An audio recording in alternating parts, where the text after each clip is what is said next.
And I've challenged him to come forward and be a man and tell everybody the truth about what happened in Natalie Wood's death right now.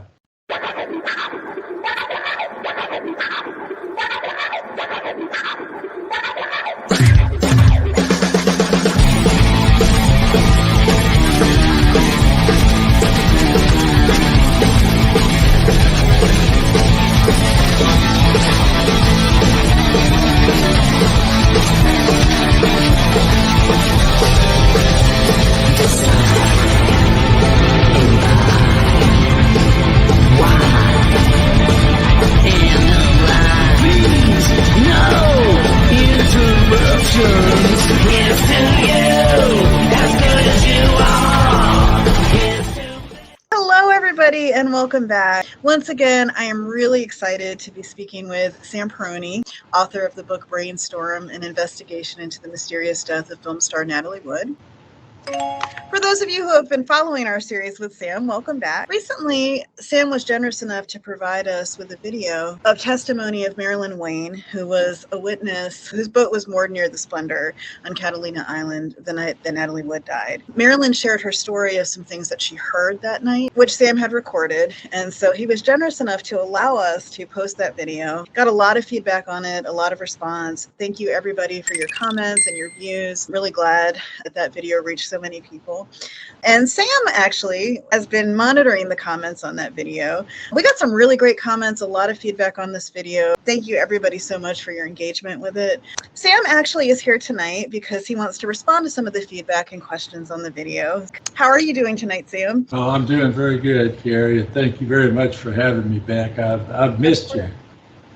I've missed you too. It's good to be chatting again. I wanted to just go ahead and kind of jump into that. If you haven't seen the video yet, it's on our channel. I'll post a link to it here. Check it out. So for the first question, we had a couple of people who were curious about why Marilyn was just coming forward with this video. I think it's very, very important based on the tremendous response we got to the video for people to understand how it came about. Marilyn Wayne came forth along with John Payne, her fiance, within hours of hearing the screams that they heard from someone calling, "Help, I'm drowning." They made their knowledge known to law enforcement and to other people on Catalina Island about what they heard. When I filed my first lawsuit against the Los Angeles County Sheriff's Department, I obtained many records, including all of the notes that were taken by the two investigators that were sent to the island by Sheriff Peter Pitches. And in those notes were detailed writings by investigator Hamilton. That would be Detective Dwayne Brashear's assistant. Detective Brashear was the head detective, but for some reason, and I can go into details about why, and Marilyn kind of touched on it, but not in full detail. Brashear had Hamilton call Marilyn and John Payne on the telephone, and he made extensive notes about what they told him, and they were in those notes that I obtained. We had some ideas about what to do with Marilyn Wayne and other people who were willing to come forward, and so I told some people who were working with me in California that I thought we should start with Marilyn. And so she agreed to do that. And we conducted that video examination or interview with her. And it's probably, at least maybe a year and a half ago. And we archived it and we were going to save it for something that I'll talk about later. But after talking to you and Daniel, I thought it's high time that people see and hear from Marilyn Wayne directly. And the reason for that is this. When Marilyn Wayne and John Payne, her fiance, John Payne, who has talked to the Los Angeles County Sheriff's Department since the reopening of the investigation in 2011, but refused to talk to me, and mainly because I think he didn't want to experience what Marilyn experienced when she went public with the things that she heard. She was attacked. She was called a publicity hound, a liar, a fantasizer. I mean, everybody was attacking this poor lady, and all she was trying to do was tell the truth. I decided that we needed to get her on video, and so that everyone could see her in person and understand what a seriously credible person she was. Based on everything I've seen, I don't think there's any doubt in the world about what Marilyn Wayne and John Payne and her son heard that Saturday night on Catalina Island. There's just no doubt about it. I'm as sure as that as a Christian with 4 aces. Let me point out something to you about that, though, that shows you how the Los Angeles County Sheriff's Department has no credibility. Shortly before my book was published, and in my opinion, it was done to upstage my book, they went on 48 hours and were talking about these mysterious witnesses that they say that came forward in 2011 when they reopened the case. And they start talking about how these 2 witnesses saw Natalie and Wagner arguing on the back of the boat Friday night, and they saw 2 people on the Splendor arguing on the back of the boat Saturday night, but they weren't going to tell us who they were. And they were people that have never come forward publicly and never identified themselves. So, of course, when I heard that, I had to laugh because I knew how bogus it was. So I did a little investigation on these so-called witnesses, and I point out in my book how it's impossible for these alleged witnesses to have seen what the Sheriff's Department said they saw. Wow. Moreover, there wasn't even a vessel there for them to be on. The closest one was the Capricorn, the sailboat that Marilyn Wayne and John Payne and Marilyn's son were on. They were the closest witnesses to the Splendor that night, period. If there was, I challenge them. I challenge them right now to come forward and let us talk to you about what you say you saw. Now, the last thing is the Sheriff's Department officials that made this statement on 48 hours, their credibility is seriously put in issue because the chief of detectives came forward 3 weeks after the alleged reopening of the investigation of Natalie Wood's death in 2011 and said they did not find any new evidence. They had no new evidence, and as far as they were concerned, it was an accident, case closed. That's what he told the media. And in my lawsuit, there is a stipulation that was signed by lawyers for the Los Angeles County Sheriff's Department that what the chief said was the truth.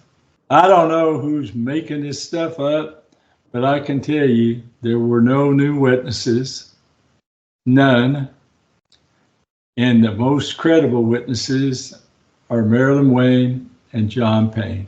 Can you explain a little bit about your lawsuits with the LSAD? I made a request under California's Freedom of Information Act, or they call it a Public Records Act in California.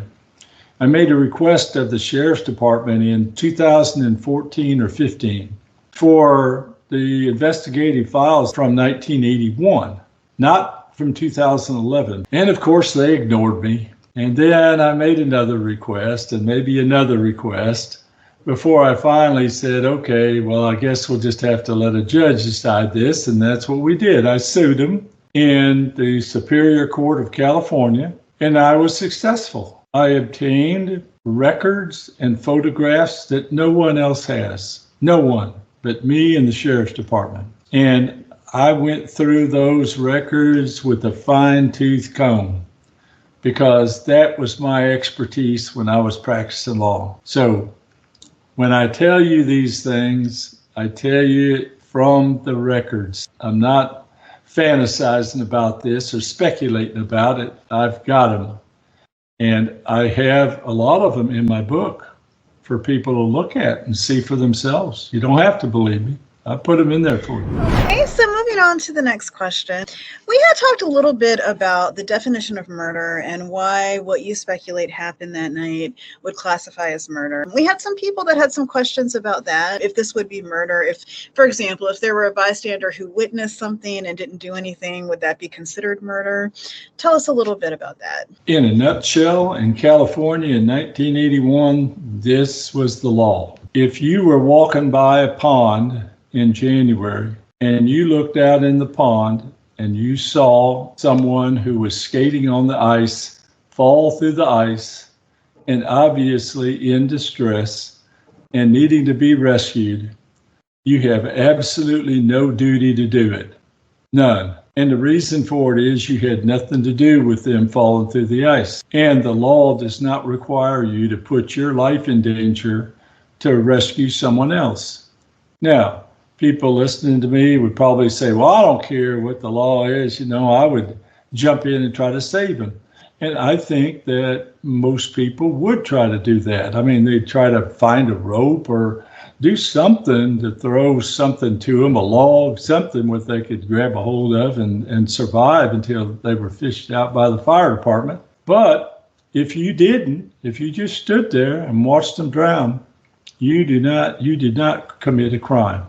Let's go to Natalie's case. If Robert Wagner had anything to do with Natalie Wood ending up in the Pacific Ocean, whether she tripped or whether he picked her up and threw her over the side, whether he slapped her and she stumbled backwards and fell out the swim step door, it doesn't matter. Once Natalie went in the water as a result of something involving Robert Wagner, he did have a duty to fish her out. And when he stood there and watched her float away to her death, he committed second-degree murder under California law. That is based on solid California statutes for second-degree murder with implied malice aforethought. So the next note that I see has to do with cold water and its effects. Tell us a little bit about how that factors in. Yes, I touched upon that, and I think it's important for those people that left comments to know this. And this ties in with this 20 minutes thing. There were a lot of people that were very skeptical of Marilyn's statements because of the 20-minute thing. She said that she heard the screaming or kept hearing the screaming for 20 minutes. Well, first of all, let me say this about that. Anytime a witness gives any kind of estimation of time, because of their involvement in it and because of the emotions at the time, they believe that time goes much slower than it does. And let me give you an example. When I first started as a federal prosecutor, I used to prosecute bank robbery cases. And what would generally happen back then, now this is back in the 70s, so, it was a little more of the Wild West back then than it is now. And we had a lot of people that would just walk in the banks and pull a gun out of their waistband and point it into some teller's face and say, this is a robbery, give me all your money. Well, when I would have them on the witness stand, I would ask them about that. And I would say, how long did they stand there with the pistol in your face? And invariably, they would all say something like this, 3 or 4 minutes, 5 minutes. Well, of course, we had bank surveillance cameras back then even. It wasn't the ice ages. And so with the bank surveillance cameras, we would know exactly how long it was. And most of the time, it was like about 45 seconds. All right. But to them, it was an eternity. And Marilyn's lived with this for 40 years now, over 40 years. And don't think for 1 minute that every day of her life, she doesn't think about what might have happened if she would have gone ahead and jumped in that icy cold water and swam towards the Splendor to see if she couldn't find a voice in the darkness. Don't think for 1 minute that she doesn't think about that. She agonizes over it. She also has people who, again, like the comments of our viewers, say, well, you should have done something. I mean, even the detective said that. Well, if they saw anything, they should have saved her. That kind of thing. Personally, I've always thought that Marilyn's time frame was a little off. That doesn't necessarily mean that everything else she said has been wrong. I just think maybe it's a little off because of the effects of hypothermia.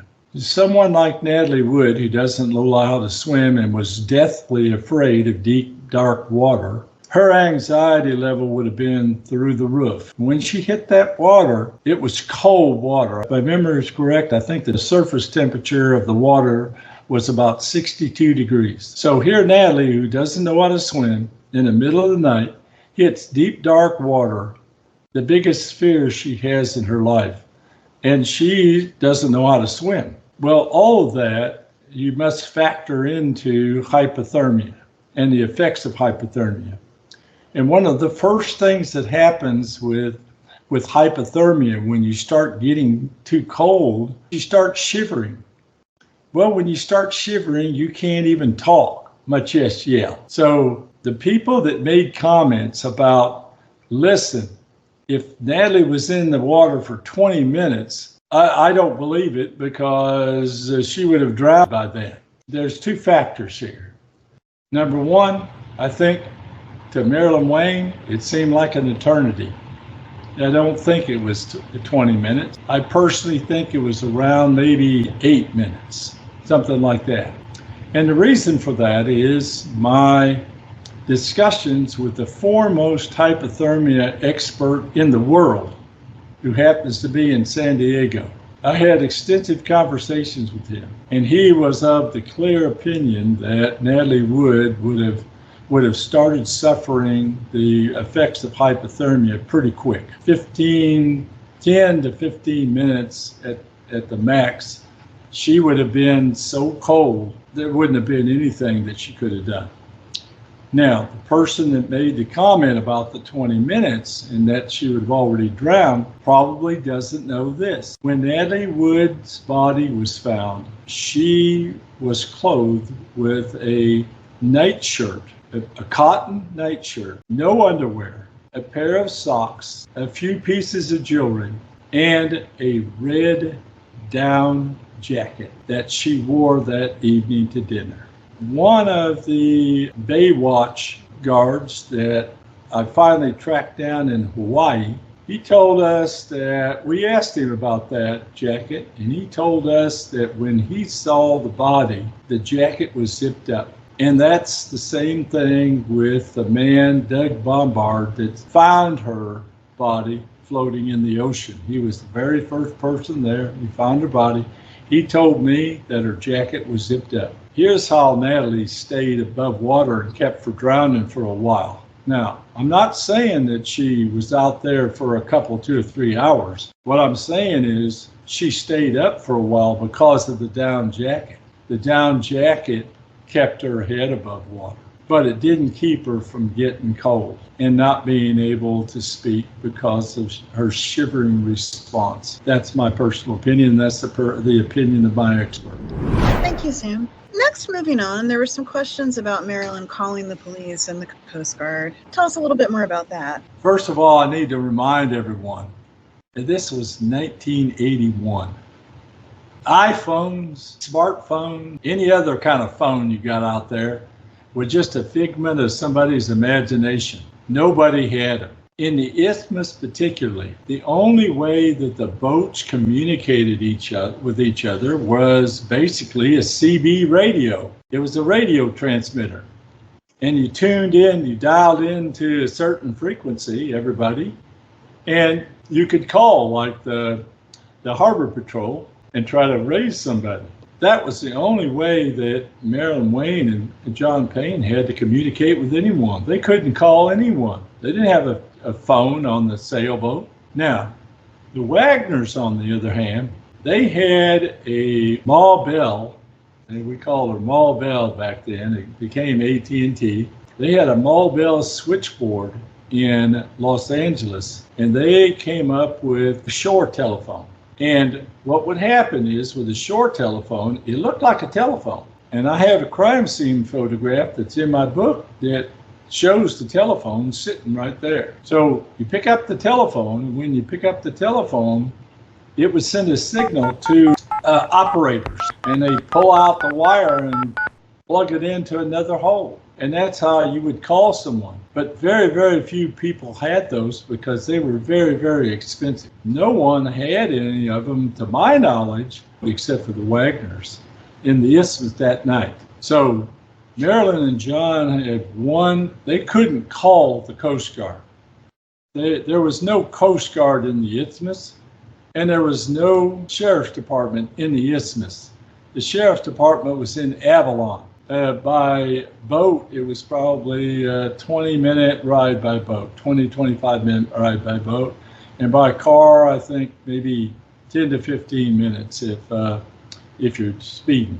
They couldn't even call the Sheriff's Department. The Harbor Patrol people had a way to contact the Sheriff's Department. And of course, there was no Coast Guard there. So when it comes down to, quote, calling the Coast Guard, for the most part, that ended up being either from the Wagner's yacht, the Splendor, at 3 o'clock in the morning, or from the Harbor Patrol people. Thank you. That really helps clarify that. And when you were talking, it really brought to mind to me, for people who haven't been to Catalina, it's probably hard to describe just how remote it is.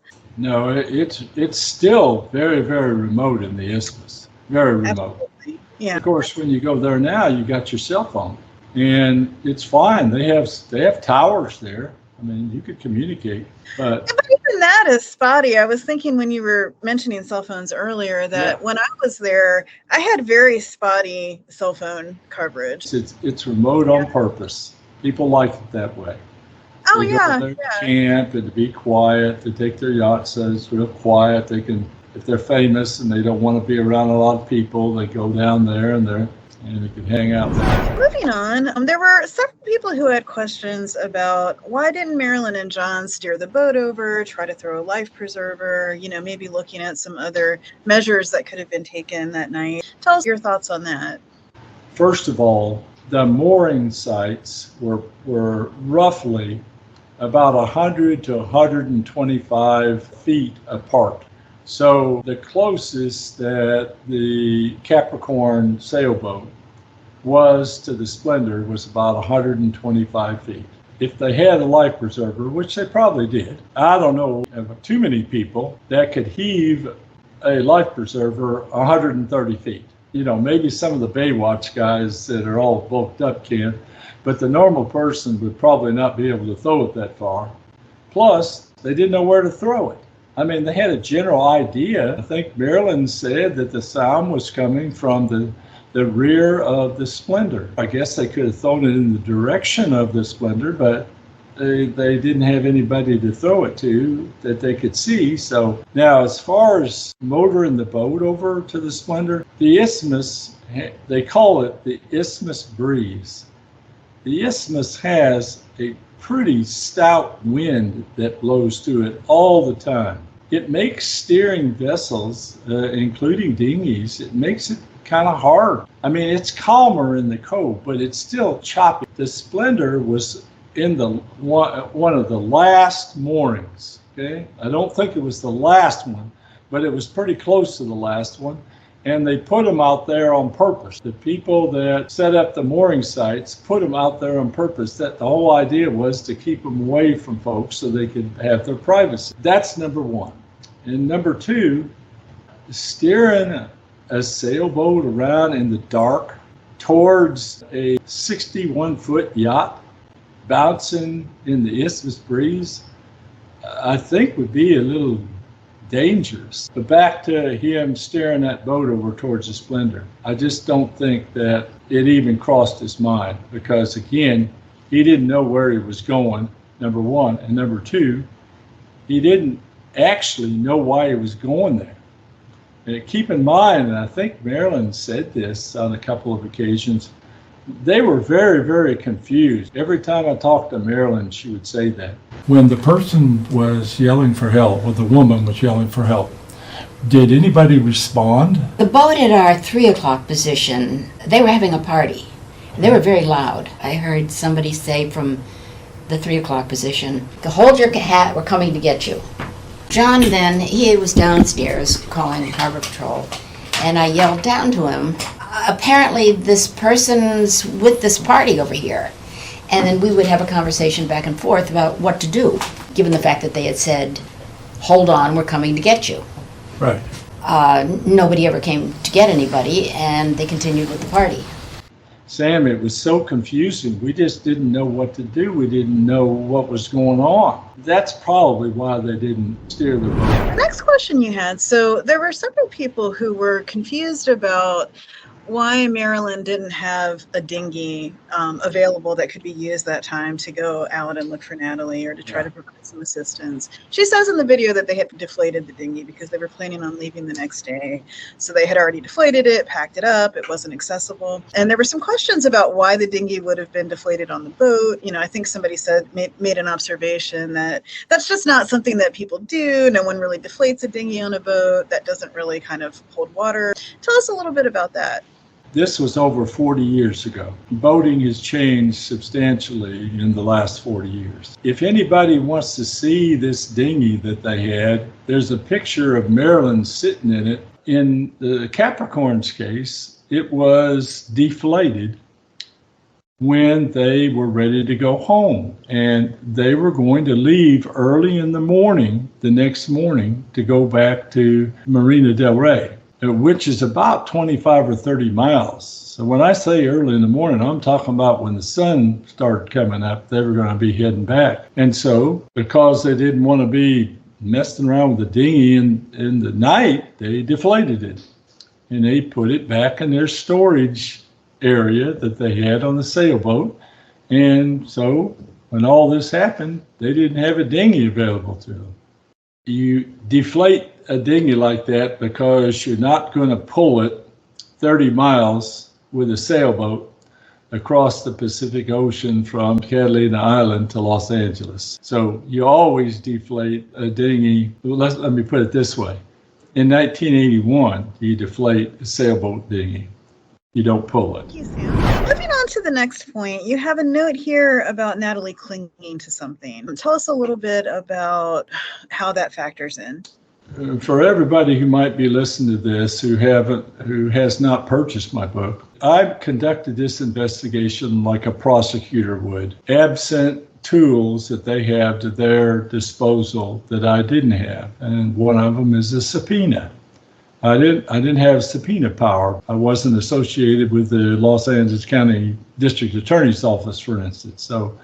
But I conducted this investigation like a prosecutor. I discovered in connection with this dinghy, the dinghy was located very close to Natalie's body. It had moved out of the cove to a little area that was up against the rocks. And when it was found, it was in the starting position. The key wasn't turned. The oars were in it. It was obvious it just floated there. Well, Natalie's body was off the shore, maybe 150 yards, near where the dinghy was. So I've always believed, and by the way, I don't talk about this in the book because I really wrote it for people to decide for themselves what they think happened. But since the comment was made, what I think happened was when Natalie was in the water, the dinghy was released. And Natalie did hold on to the dinghy for a while. It's almost impossible, unless you're really a strong person, to pull yourself out of the water into a dinghy, particularly if you've got a down jacket on that's totally, submerged in the water. She held on to that dinghy, I believe, and floated with the current until she drowned. And the dinghy floated to the shore, and she floated off the shore with the current. That's what I think happened. So the next question had to do with, in the Marilyn video, Natalie was referred to the breadwinner of the family or of the marriage. You do go into quite a bit of detail about this in your book, explaining a little bit more about the Wagner's financial situation based off documents you obtained, which helped give you a clearer picture of their financial situation. There were some people who seemed a little bit doubtful of that. I think they were looking at this from the perspective of Robert Wagner was on a popular hit TV show at the time. He was probably the one who was making the money. But you discovered something else when you looked into this. So help us understand that a little bit more. You remember, this was 1981, not 2024. People in the television business didn't make nearly as much money as people in the film business. That's number one. Number two, I'm not saying that in a hit show like Heart to Heart, that Robert Wagner didn't have a decent salary, because I'm sure he did. However, according to the evidence that I found, Robert Wagner signed a profit participation agreement on Heart to Heart, which gave him a percentage of the profits. When you get a percentage of the profits, you get less money as a salary or upfront. Wagner signed one of those. So while he was making a decent salary, he also agreed to a profit participation, and the profits are the syndications, not when the thing first starts off and everybody's excited about it and everybody watches it and says, oh, I can't wait for next week's Heart to Heart. Secondly, in Robert Wagner's book, he said when he married Natalie Wood the second time, he was broke. As a matter of fact, Robert Wagner was not only broke, he was underwater because he owed the Internal Revenue Service about $40,000 for unpaid income taxes. So when he married Natalie, he couldn't have paid the water bill for the home that Natalie Wood bought him. Okay? Yes, he was involved in some things and he started making a little money. But at the time he married Natalie, Natalie had agreed to profit participations in 2 or 3 of her movies. One of them, and I always get the title wrong, but it's, Ted and Bob and Alice and Gertrude, or whatever that's called. What's that called? Bob and Carol and Ted and Alice. Give it to me. Bob and Carol and Ted and Alice. There you go. Okay. Well, that was one of her profit participations. And that movie was a big hit. And she was making money. I mean, every month, every 6 months, big checks were coming into her from that profit participation. So there's no doubt, for sure, when they first got married, that Natalie was the breadwinner. And even when Wagner was working in Heart to Heart, Natalie was still making more money than he was, even though her career had slowed down because she was raising her children. Plus, she owned all sorts of stuff. The home that they owned, she bought. She had apartments and land and investments here and investment there. Natalie was probably worth $15 million around 1980. And when she passed away, because of a profit participation in Charlie's Angels, her net worth was around $16 million. Wow. All of this is in my book. All the details, everything that I'm telling you about is in the book. And you can see in there where Wagner signs under oath and states that his total assets at the time were around $50,000. And Natalie's was $16 million. Quite a big discrepancy. I guess I rest my case on who was the breadwinner. That is a large gap. There's a notation here about the Dr. Phil show. I guess this had to do with, was it Davern who was on Dr. Phil? Yeah, somebody made a comment that on Dr. Phil's show, they were talking about how Natalie's lungs didn't have any water in them. I have the autopsy report, and they absolutely did. Natalie Wood drowned in salt water, period. Nobody hit her over the head. Nobody strangled her. Somebody might have grabbed her by the throat, which I detail in my book, but she wasn't strangled to death. She drowned in salt water in the Pacific Ocean. I have challenged people to raise their hand if I say anything that isn't backed by the facts. The only time I say things that aren't backed by the facts is when I give you my opinion based on the reasonable inferences of the evidence. And there's a big difference between drawing reasonable inferences and speculation. Absolutely. Absolutely. I think that's a really... So moving on, there's a notation here about the cover-up starting within hours. Tell us a little bit about that. Yeah, somebody made the notation or a comment about the cover-up starting within hours. That's exactly right. I prove it in there with witnesses who were there on the scene at the time that the cover-up started right then when Natalie Wood was announced to be, quote, missing, close quote. There was also a note coming from our comments about the fact that if Marilyn Wayne and John Payne heard Natalie screaming, then Christopher Walken and Robert Wagner would have too. That's one of those logical inferences. The boat captain, Dennis Davern, has stated the last person to be with Natalie Wood before she disappeared was Robert Wagner, and they were on the back deck of the yacht. He was the last person with her.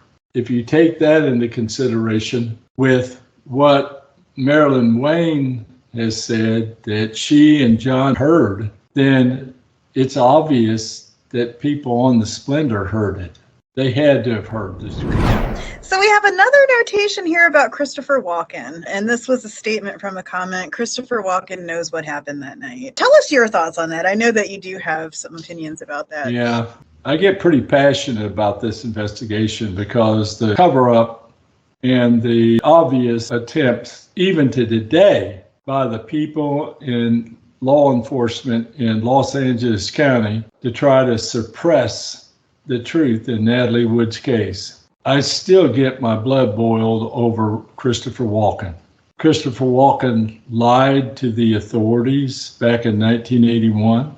He lied in interviews to magazines the first couple of years that he decided to speak about it. His statement about being asleep when it happened is absolutely false. And I talked to people, witnesses who are still alive, who were there, that saw him with Dennis Davern on that yacht that morning when they were searching for Natalie. So Christopher Walken knows a lot more than he's ever told the public. And I've challenged him to come forward and be a man and tell everybody the truth about what happened in Natalie Wood's death right now. But he hasn't done so because of his precious career. He would have been recognized for his honesty and being honorable about the situation if he would have told the truth back in 1981. People would have had a lot more respect for the guy. But for the last 40 years, they believed that he's hiding something, which he is. I gave him an opportunity to talk to me before I wrote my book. Of course, he didn't do it. He gave the Los Angeles County Sheriff's Office another statement in 2011 or 2012, one or the other. So he went in and he talked to him. Of course, he was lawyered up, just like he was in his hotel room after the incident where he came up with, I was asleep when it happened. There's no telling what he told him. But he talked to him under the condition that his statement would not be made public. We don't know if Christopher told the truth again or not. Several people in the comments just kind of reflecting on the thought that they don't believe the truth will ever be revealed about what happened that night. What do you think? Let me say this. If people read my book, they would see the truth. Granted, I may not have discovered every detail about the case. That probably would never happen. But if they read my book, they'll know the truth. And the truth doesn't have to come out of Robert Wagner's mouth, because no matter what he says on his deathbed or otherwise, unless he just confesses outright, you can't believe it. I have struggled for years in writing the book, and I think I've gotten the information in there for people to be able to determine the truth. And I want to kind of interject here and say, for people who haven't read the book, that this is not a sensationalistic book. You know, this is just not some yellow journalism type thing or a money grab. And I want to comment on this too, because I see in the comments sometimes that, well, Sam Perroni just wants to sell books. You're exactly right. I wish I could sell a bazillion books, because if I did, I'd give away my half of it to charities in Natalie's memory. All half a bazillion. I do think it's important that people know, where the proceeds to the book are going, that this really is not a money-making endeavor for you. I believe it's more about getting the truth out there.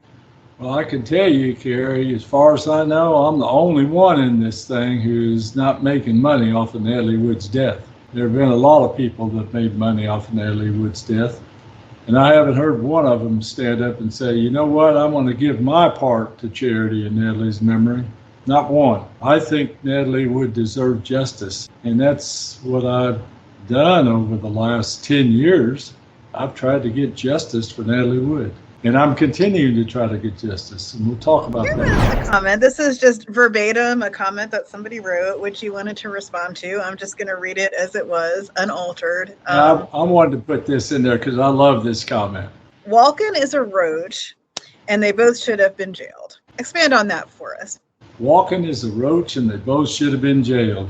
Well, let me put it to you like this. I think if you look at the law in 1981, Christopher Walken committed a crime when he gave false testimony to the Los Angeles County Sheriff's Department.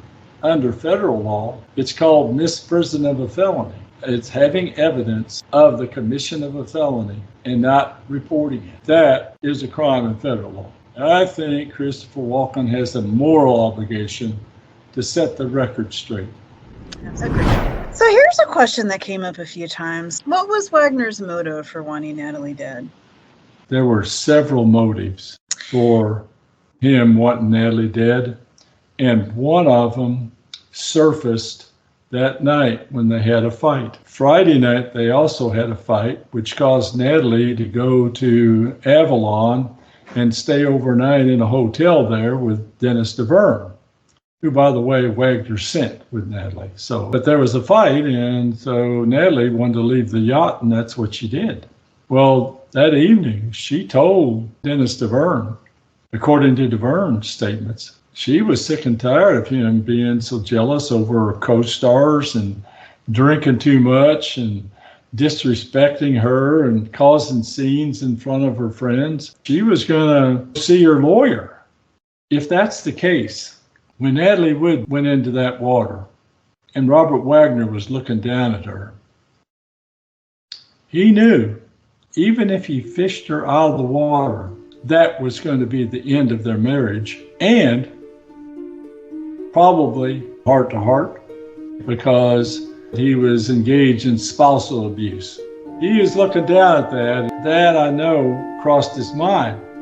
But let me tell you what's even worse than that. They had 3 daughters at the time. He had a daughter with his second marriage, and she was living with them. And then they had a daughter together, Courtney, and then Natalie had a daughter, Natasha. And all 3 of those girls were living in the house with them. Well, I don't think there's any doubt he loved them to death. Oh, sure. But if Natalie Wood would have gone to court and said, this man abuses alcohol, he knocked me off a yacht into the Pacific Ocean, knowing full well that I couldn't swim, and I want these children. Back in 1981, kids went with their mother. So Robert Wagner was looking down at Natalie thinking, I'm going to lose my wife and I'm going to lose my girls. Then he also thought about all the money he was going to lose. And finally, there's evidence in my book that Robert Wagner was seeing someone else before Natalie's death. So, a familiar name. When people read that part of the book, they will recognize. A familiar name. Yes. Yes. There were plenty of reasons why Robert Wagner would want Natalie dead. This question is interesting too, because this is definitely something that is covered a lot in the book. How did Robert Wagner really ever have the level of fame and power? Here's the thing. Because of Natalie Wood, Robert Wagner had a lot of powerful friends, a lot of them. And even though Natalie was gone, the loyalties that they had to Natalie were transferred over to Wagner. And logically, for this reason, I'm confident none of them wanted to believe that Robert Wagner would have anything to do with the death of Natalie Wood, that it was an accident. They wanted to believe that. They didn't want to believe he had anything to do with it. Even Lana says that. She told that to me, that it was too awful to think about.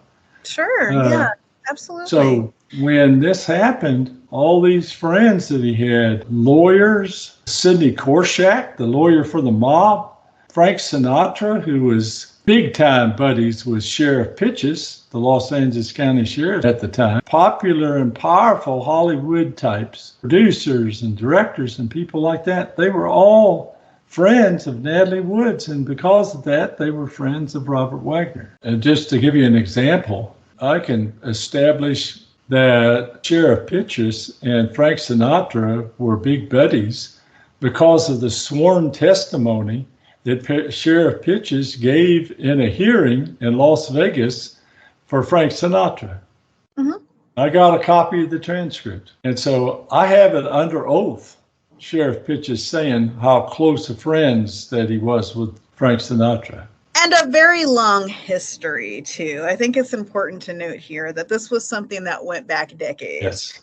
Yes. So, there were deep ties here with these people. Way back. And they were still alive and kicking in 1981. Questions about Natalie's fingers? Tell us a little bit about that. Yeah, there was one reference about Natalie Wood's fingers being torn up. And unfortunately, the pathologists, including Dr. Thomas Noguchi, intentionally did not do the customary examination of Natalie Wood's fingernails and hands that they normally did. So because they didn't take fingernail clippings and scrapings, we do not know, based on the autopsy report, what kind of condition Natalie Wood's hands were in, and whether or not there might have been any skin tissue or anything else under Natalie Wood's fingernails, including rubber particles from the dinghy. Ironically, in the cove that night was a gentleman that taught Dr. Noguchi how to operate a sailboat. That was his business. And he happened to be in the Isthmus Saturday night. Now, he didn't see anything, okay, but because he was there, Dr. Noguchi asked him to conduct an investigation. Now, this is all in my book, what he conducted and the report that he made, which again, no one has except for me and the coroner's office. The report's in my book. So this man went out there, and in his report, he says, in his examination of the dinghy, he saw what he thought might have been fingernail scratches on the side of the dinghy. Well, no one got the dinghy out of there and took a piece of it out and took it to the lab like they should have. So we don't know that. And Dr. Noguchi didn't look under her fingernails like he's supposed to, and he should have. He didn't do that. Which is weird. So there's a bunch of evidence that we don't know anything about. But I just wanted to let the person know that there's no evidence that her fingers were torn up, but maybe. And then moving on to the final thought here. There are questions about reopening the case. Here are my final thoughts for the evening. I have not given up on seeking justice for Natalie Wood. I write regularly to the sheriff, the coroner, and the district attorney about something that's still available in Los Angeles County to make an official determination as to whether or not Natalie Wood's death was an accident or at the hands of another. And it's called a coroner's inquest. Now, under California law, if the sheriff or the district attorney makes a simple request, a one-sentence request to the coroner, I want you to conduct an inquest of Natalie Wood's death. Under the law, the coroner has to do it. So I write a letter regularly to these folks pointing out why they should ask the coroner for an inquest. And in addition, I started a petition on change.org. Now, all you have to do is Google coroner's petition or Sam Perroni, and the petition will come up. Last time I checked, we were approaching 2,000 signatures. I really believe that a coroner's inquest could at least change the death certificate and give people peace of mind as to whether or not Natalie's death was an accident or at the hands of another. Now, that is different from a trial. That's different from the criminal trial. And I said a long time ago that that was not going to happen, mainly because a lot of witnesses have died and a lot of evidence has been destroyed. So a trial is out. You can't be charged with murder. But a coroner's inquest is not like a trial. You can present evidence, like, for instance, that transcript that I was telling you about concerning Sheriff Pitch's testifying. In a trial, it'd be hearsay, unless you were using it against the sheriff. But at an inquest, you can't. That transcript would be admissible as evidence. It's a total different ballgame, but it still is an official conclusion. And in California, they also have a jury, an inquest jury. So the coroner, if they don't want to fade the heat over this, all they have to do is impanel a jury, and a jury decides whether or not Natalie Wood's death was an accident or at the hands of another. I've even offered to go out there and handle the inquest for free. Matter of fact, I told them I'd even pay for the inquest. So they have no excuse. They just keep ignoring me. So I would like to encourage people to go to change.org and sign that petition, because Absolutely. that is a way, a vehicle where we can get justice for Natalie Wood.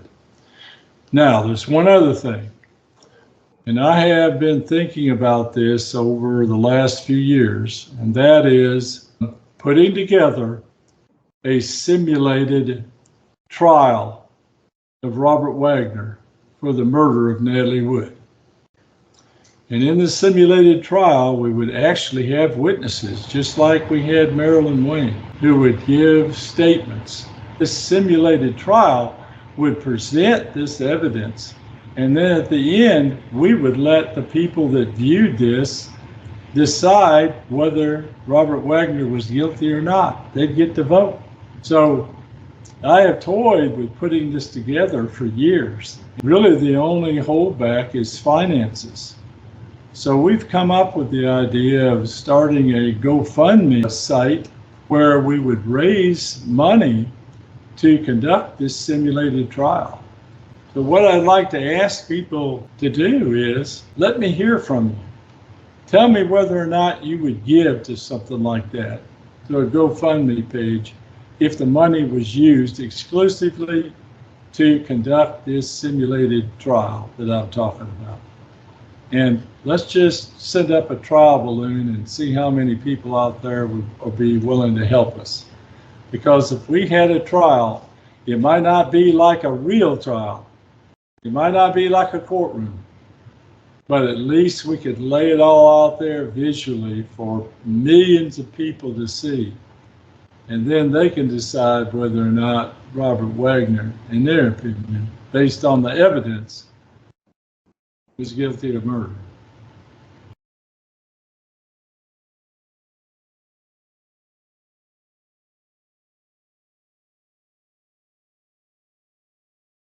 It doesn't have to end here. Click on one of the videos below for Elvis and more. And we'd love to have you like, share, and subscribe, and maybe even join so we can put some more gas in this thing.